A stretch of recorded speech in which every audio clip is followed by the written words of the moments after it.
Bonjour. Je voudrais, à l'entame de mon propos, remercier très sincèrement, en tout cas, les organisateurs de ces assises de la recherche stratégique, et particulièrement les professeurs Xavier Roper et Alain Bauer, pour leur appui constant aux Africains que nous sommes, pour la compréhension des enjeux et défis de la lutte contre la criminalité organisée au niveau de notre continent. Cela dit, pour une brève présentation de l'Afrique, l'Afrique compte 1,4 milliard d'habitants, 17% de la population mondiale, répartis entre, si vous voulez, 55 États. Du point de vue de sa richesse, l'Afrique détient 30% des réserves mondiales de minéraux, 8% de réserves mondiales de gaz naturel, 17% de réserves mondiales de pétrole. Mais paradoxalement, l'Afrique est le continent le plus pauvre, avec 3% du PIB mondial et 34% de sa population en deçà du seuil de pauvreté estimé à 1,90%, 1,90 $ en 2019. Cette situation désolante de l'Afrique découle de deux grands facteurs. Il y a d'abord la malgouvernance économique, sociale et politique de nos dirigeants, couplée également à certaines activités criminelles, ou du moins couplées à des activités criminelles dont certaines sont émergentes et d'autres ont existé dans le passé, mais exacerbées par, si vous voulez, la globalisation des économies, la mondialisation. Parmi ces crimes, nous avons, si vous voulez, les crimes environnementaux. Et à ce niveau, je crois que l'exemple le plus pertinent, c'est la déforestation, le processus de déforestation de l'Afrique, qui aujourd'hui est inquiétante. À titre d'exemple, nous pouvons prendre l'Afrique centrale, où en RDC, sur 134 millions d'hectares de forêt, 50 millions ont disparu depuis 2012, 50 millions d'hectares. Et de façon globale, au niveau de cette partie de l'Afrique, la FAO a estimé que 4 millions d'hectares disparaissent sur 240 millions d'hectares disponibles par an. Et cela du fait de l'homme, mais également du fait de l'homme pour sa survie, mais également de la cupidité des dirigeants en relation, en tout cas, avec d'autres partenaires, particulièrement des pays asiatiques. Pour le Sénégal, mon pays, c'est le même scénario. Sur 30 000 hectares de forêt disponibles, il y a eu une destruction de 10 000 hectares de bois de rose par un pays limitrophe au Sénégal, c'est la Gambie, en relation avec, si vous voulez, les administrations locales, mais également un pays asiatique. Cette destruction a permis d'ailleurs à ce pays d'engranger 240 millions de dollars de recettes d'exportation, alors qu'il n'est pas producteur de bois. Il y a eu une tentative et en dehors de cela, il y a également nos ressources halieutiques. Tous les pays côtiers de l'Afrique, de manière générale, ont signé des accords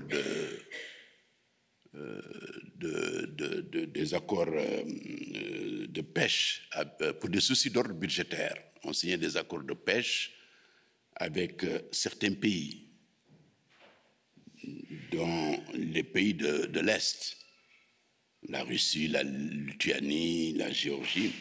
Hein, et ces accords ont provoqué, si vous voulez, la destruction de nos produits halieutiques sans aucune politique, si vous voulez, ou une stratégie de régénération de l'environnement marin. Bon, la Convention africaine sur la conservation et la protection des eaux et de la faune et flore, dans sa version révisée, bien qu'entrée en vigueur depuis 2007, tarde encore pour des raisons politiques et de laxisme, en tout cas, à être mise en œuvre.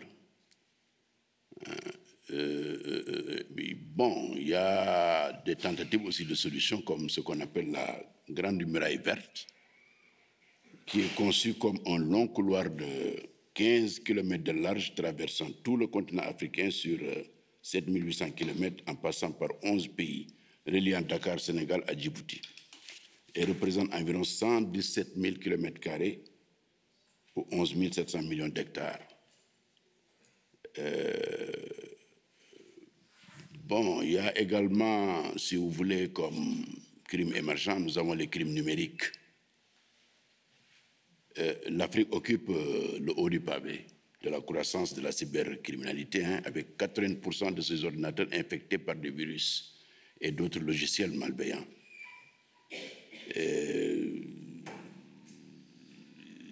Il y a ensuite le cyberharcèlement qui comprend l'interception illégale de messages, l'accès à des données privées, la pornographie enfantine, etc. Le chantage consistant à soutirer de l'argent à des particuliers avec des menaces de diffuser d'images compromettantes, etc., etc. Il y a quelques données avec certains pays tels que le Kenya, qui occupe le 35e rang mondial des menaces en ligne, et avec 112 millions de détections d'attaques et 117 000 tentatives bloquées.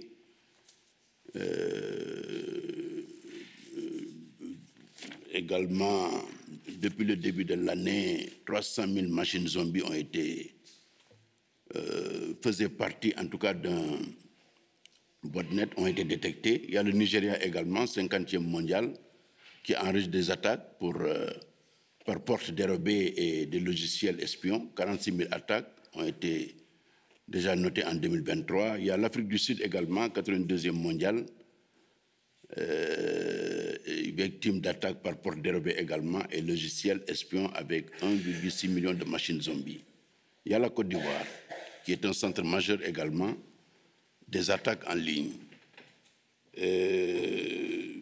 Bon, les conséquences sont d'abord économiques, avec des pertes estimées à 10% du PIB de l'Afrique en 2023, soit 4 milliards de dollars américains. L'augmentation des extorsions en ligne également sont de l'ordre de 70% des crimes numériques en 2023. C'est des crimes émergents, mais qui connaissent quand même une évolution constante au niveau de nos pays. Nous avons aussi les bandes armées et les milices plus ou moins islamistes et non islamistes. Parmi les milices islamistes, je crois que nous le connaissons tous, il y a les groupes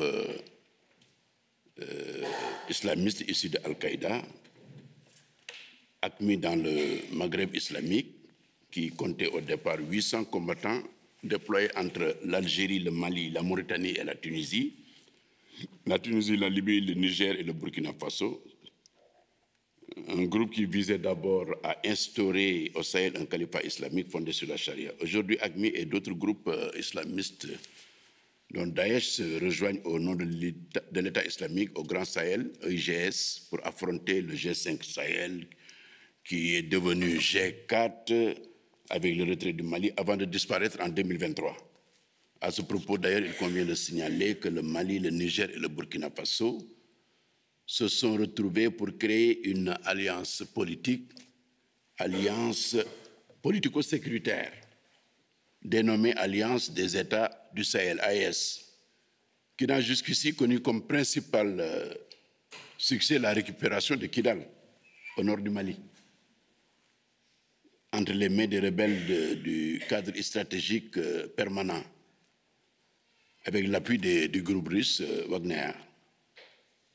Et comme échec, le rapprochement des groupes terroristes et la manipulation des attaques, et la multiplication des attaques. Plus de 3000 civils ont été tués dans ces 3 pays, rien qu'entre janvier et juin 2024, selon l'ONG ACLED. Il est à noter que le 17 septembre 2014, au lendemain du premier anniversaire, le 17 septembre passé, de l'AES, le Mali a subi une attaque djihadiste du groupe de soutien à l'islam et aux musulmans, qui a fait pratiquement plus de 70 morts avec 200 blessés au rang, n'est-ce pas, des forces armées. Bon, nous avons le groupe Boko Haram également qui est connu, dont la mission est de déstabiliser le géant nigérien et ses voisins. Bon, il y a également d'autres groupes islamistes au niveau de la Somalie, les Al-Shabaab, etc., etc.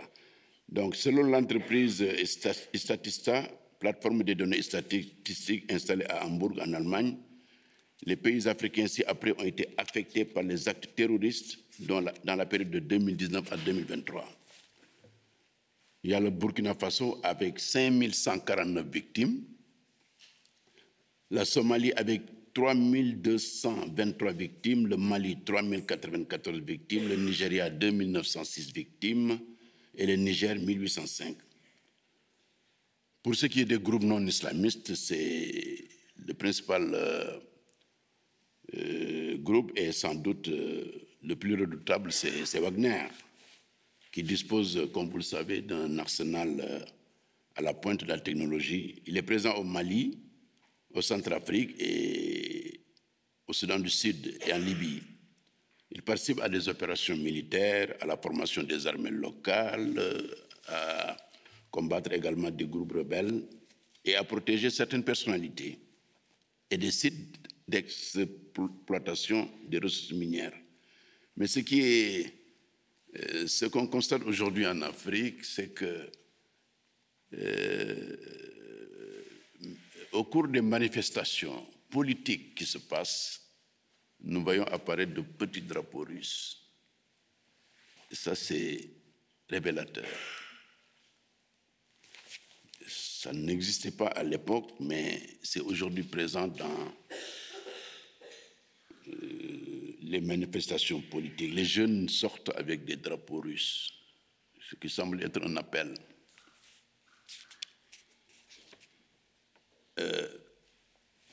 Il y a également un autre défi auquel est confrontée l'Afrique, c'est la contrefaçon et la vente illicite des médicaments.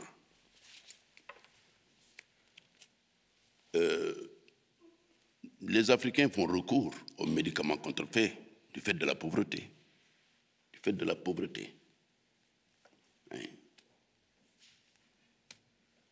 Alors, les médicaments contrefaits sont vendus dans la rue et dans les marchés hebdomadaires. Hein? Et nous savons que l'impact de ces médicaments, il est double. Il y a les risques sanitaires et ensuite il y a le manque à gagner, si vous voulez, causé à la filière pharmaceutique. Alors, selon l'ONUDC, entre 20 et 60% des médicaments vendus en Afrique de l'Ouest, par exemple, sont contrefaits ou de qualité inférieure. Le pic est assuré dans des pays comme le Burkina, un pays instable, et la Guinée, où ce chiffre peut aller jusqu'à 80%. Ces médicaments contrefaits seraient responsables de la mort de 270 000 personnes par an en Afrique subsaharienne. Les antipaludéens et les antibiotiques contrefaits sont la principale cause de cette hécatombe silencieuse. Selon l'OMS, 42% des faux médicaments signalés entre 2013 et 2014 provenaient d'Afrique subsaharienne. Le pire est que 40% de ces produits signalés dans cette zone ont été découverts entre 2013 à 2021, paradoxalement, dans la chaîne d'approvisionnement légale, c'est-à-dire au sein des pharmacies. Ces médicaments contrefaits, comme vous le savez, proviennent des principaux acteurs du marché mondial du faux et transitent pour l'essentiel par voie maritime dans certains ports d'Afrique. Et bon, ces médicaments rentrent facilement en Afrique du fait quand même de la corruption de certaines administrations, particulièrement les administrations douanières, les forces de sécurité et les forces de l'ordre et de sécurité et des autorités centrales, souvent laxistes. Donc, et la porosité de nos frontières. Bon, l'Afrique n'a pas baissé les bras, mais il s'agira quand même de mettre en place des législations nationales fortement répressives, s'appuyant sur les recommandations pertinentes, si vous voulez, de la Convention Médicrime du Conseil de l'Europe.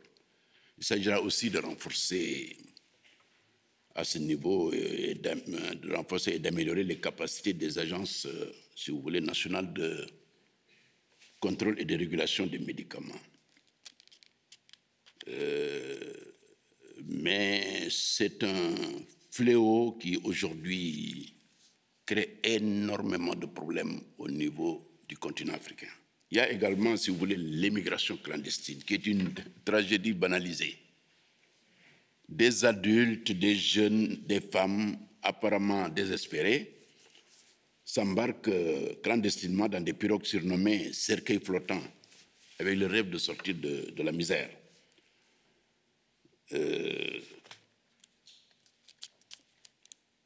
En escandant fièrement le cri « Barça ou Barsac », aller à Barça ou mourir.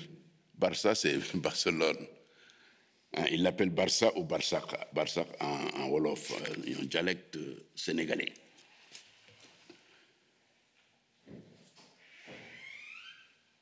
Bon, mais dans ce phénomène malheureux, il faut constater quand même l'échec de nos dirigeants en matière de politique de développement et d'épanouissement. Cette forme d'immigration clandestine montre également la faiblesse des ressorts psychologiques dont la jeunesse africaine a besoin pour bâtir des nations fières et confiantes.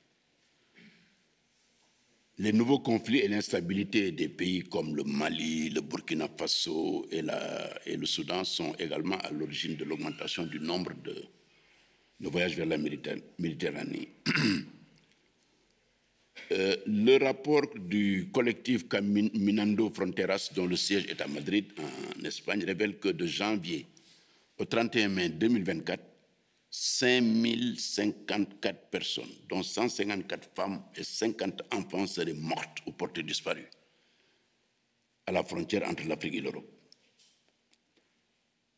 À cela s'ajoutent 40 embarcations qui ont disparu avec les personnes à bord. Donc la route de l'Atlantique reste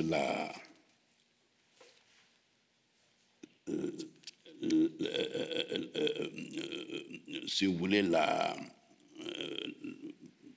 route la plus meurtrière, avec au total 4808 morts, soit 95% des victimes enregistrées au cours des premiers mois de l'année 2024. En début de septembre 2024, récemment donc, au Sénégal, on a constaté la disparition de 224 personnes dans une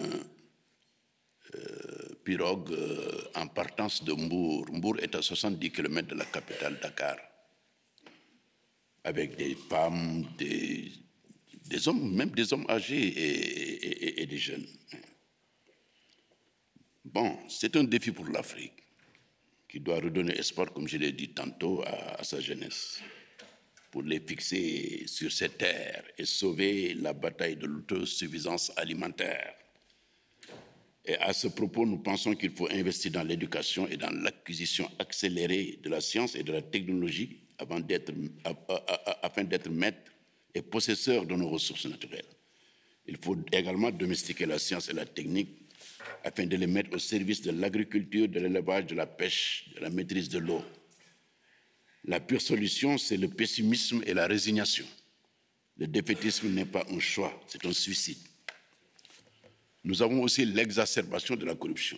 Vous savez, la corruption est une vieille pratique en Afrique. Elle n'est pas nouvelle, mais elle est exacerbée avec quand même la mondialisation. Hein, l'Afrique est, comme je l'ai dit tantôt, un continent pauvre à la quête de financement et d'investissement. Et il est aujourd'hui une destination privilégiée de l'argent sale et une porte de sortie des flux financiers illicites, ici essentiellement de la corruption. Selon le rapport de l'Agence nationale pour le commerce et le développement CUNICED, publié en 2020, le continent africain aurait perdu au titre de ses flux financiers illicites entre 2005 et 2020 836 milliards de dollars US, montant nettement supérieur à la dette extérieure de l'Afrique, estimée à 770 milliards de dollars US en 2018.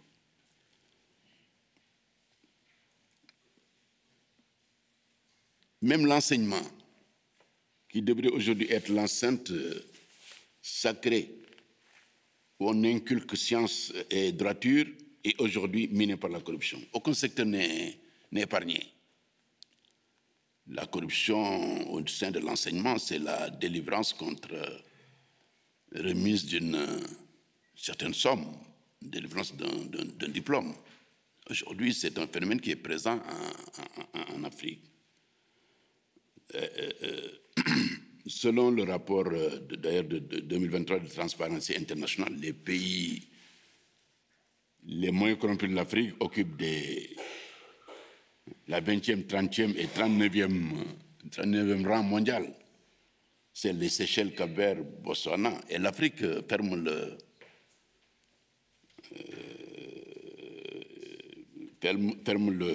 si vous voulez, ou du moins, l'Afrique demeure le continent, en tout cas, le plus corrompu du monde, avec la RDC, le Soudan, la Libye, la Guinée équatoriale, le Soudan du Sud et la Somalie, au dernier rang à la 180e place.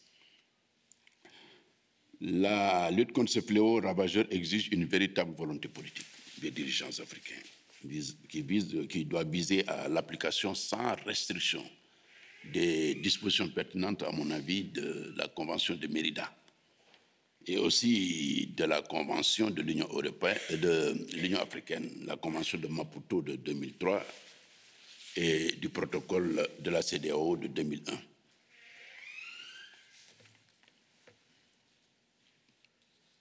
Il y a un nouveau phénomène également qui commence à apparaître en Afrique, c'est la contrebande des ressources minières, hein, qui touche notamment particulièrement l'or. À titre indicatif, les données douanières des Émirats arabes unis estiment à 15,1 milliards de dollars la valeur de l'or issue de la contrebande en provenance du Sahel, qui serait pénétré dans le pays au cours de l'année 2018. Il y a également récemment, au Sénégal, une sortie de 2700 kilos d'or en partance vers Dubaï par jet privé, avec un ordre de mission et un manifeste de vol délivré par les autorités, par les anciennes autorités. Ce dossier, d'ailleurs, est présentement en instruction devant les juridictions sénégalaises compétentes.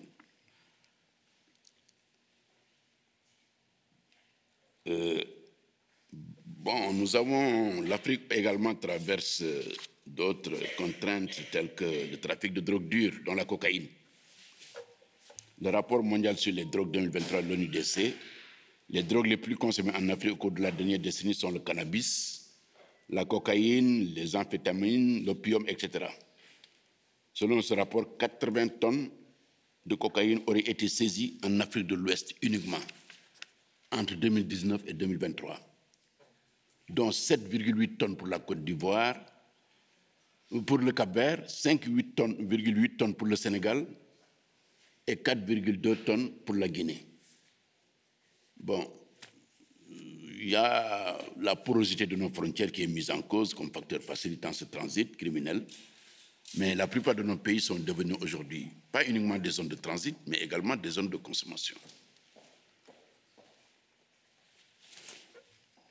Bon, la lutte contre le trafic de drogue en Afrique nécessite donc le renforcement des moyens matériels et scientifiques, scientifiques et technologiques des forces de sécurité, de la douane et des forces de défense, avec l'implication dans ce combat les populations, la presse, la société civile, dont les ONG. Il y a également le trafic d'êtres et d'organes humains. Les informations recueillies portent à croire qu'une multitude de protagonistes sont impliqués dans le trafic d'organes en Afrique du Nord et de l'Ouest et entretiennent des liens avec le secteur médical en Afrique et au-delà, notamment en Asie et au Moyen-Orient. Les personnes vulnérables sont la cible des malfaiteurs qui leur promettent de les sortir de la précarité, et souvent d'ailleurs c'est les migrants. Ce trafic est entretenu par des réseaux transnationaux qui entrent fréquemment en contact avec les receveurs via Internet. Le phénomène, comme je l'ai dit, de l'immigration clandestine permet d'huiler davantage la machine du trafic d'organes. En Libye, le trafic d'êtres humains est constamment alimenté par les vagues de migrants qui ne cessent d'augmenter. C'est pour lutter, mais les moyens de lutte sont extrêmement difficiles. Ils sont pour l'instant d'ordre législatif et réglementaire, sécuritaire, mais très souvent insuffisants face à l'étendue et la complexité du phénomène. Nous avons également le trafic des armes légères et de petit calibre. Le marché mondial des armes, estimé en 2011 à plus de 500 milliards, si vous voulez, de dollars US par an, et représenterait 40% de la corruption dans le monde selon une étude de l'Institut international de recherche sur la paix de Stockholm. Dans le même ordre d'idée, l'Institut Small Arms Survey, installé à Genève, en Suisse, et spécialisé dans les analyses factuelles nécessaires à l'élaboration des données publiques sur les questions d'armes légères, affirme que plus d'1 milliard d'armes légères et de petit calibre en circulation dans le monde. Sur plus de 1 milliard d'armes en circulation dans le monde, 857 millions seraient entre les mains des civils, dont 156 millions seraient détenus par les forces de sécurité et de défense. S'agissant de l'Afrique, l'Organisation des Nations Unies affirme que 500 millions d'armes légères sont déclarées en circulation en Afrique de l'Ouest, avec 80% entre les mains des civils. Le Nigeria, à lui seul, détiendrait 70% des armes, soit 350 millions. Les armes restantes seraient en circulation dans les zones instables, dans les pays instables tels que le Mali, le Burkina Faso, le Niger, etc., dans la partie sud du Sénégal. Il y en a aussi en Afrique centrale, avec la RDC, en Afrique du Nord également, avec la Libye. Alors, au regard de ces quelques exemples, on peut déduire que l'instabilité en Afrique a de l'avenir si on ne fait rien pour juguler le trafic d'armes. La question est dès lors de savoir quelles sont les solutions viables pour éradiquer ce fléau. Je vous remercie.